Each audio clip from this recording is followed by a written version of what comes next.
Hey guys, it's day number 3 in London. I just arrived in the city of London, standing right next to the Bank of England, and I'm now going to go into the museum of the Bank of England. I hope I can find the museum, because the building apparently is extremely big, but also not very open. It's just stone walls all the way around. Alright, so I did find the entrance to the Bank of England Museum. However, it being a Saturday, the museum is closed. Therefore, well, contingency plan, hoping that the Guildhall isn't closed either.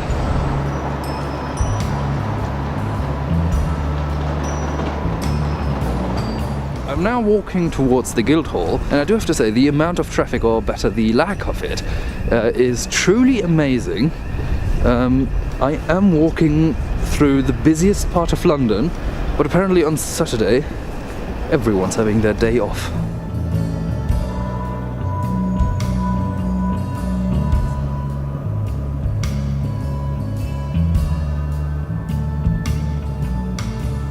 So I now have found the Guildhall, which by the way looks quite great as well.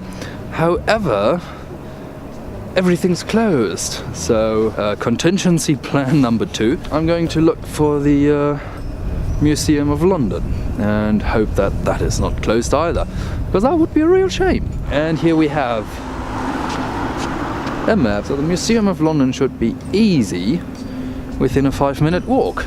So I'm now going to walk through the extremely empty City of London, Museum of London. Yes, I am on the right way. Alright, here it is, the Museum of London, and there are people walking around, so this leaves me hopeful that I found something to do. Alright, the museum is open, and it is for free. So far, it looks very great.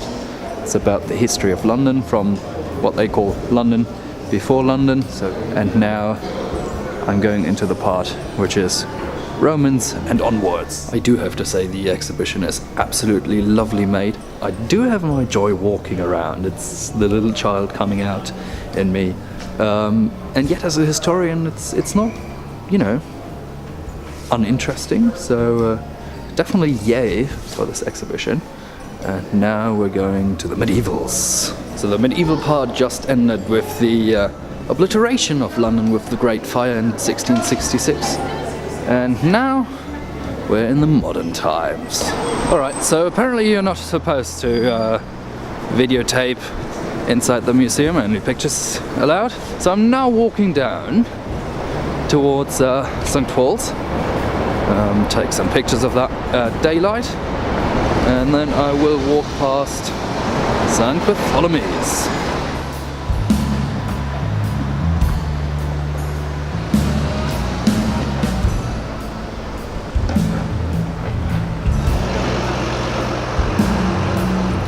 On my way, I came across this, the Central Criminal Court of the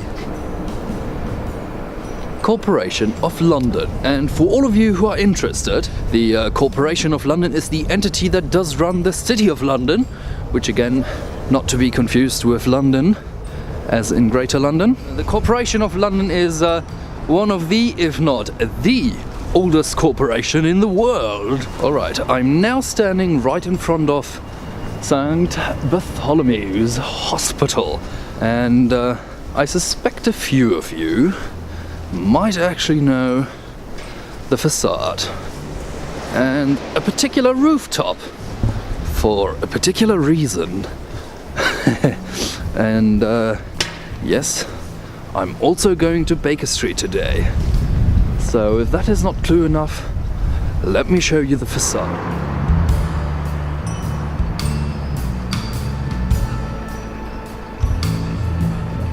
So I'm standing now where Watson stood when Sherlock jumped from up there. Of course, this view being obstructed by this hut thing there in the background. Was it all a rouse? How did it work? We don't know. We never will, probably.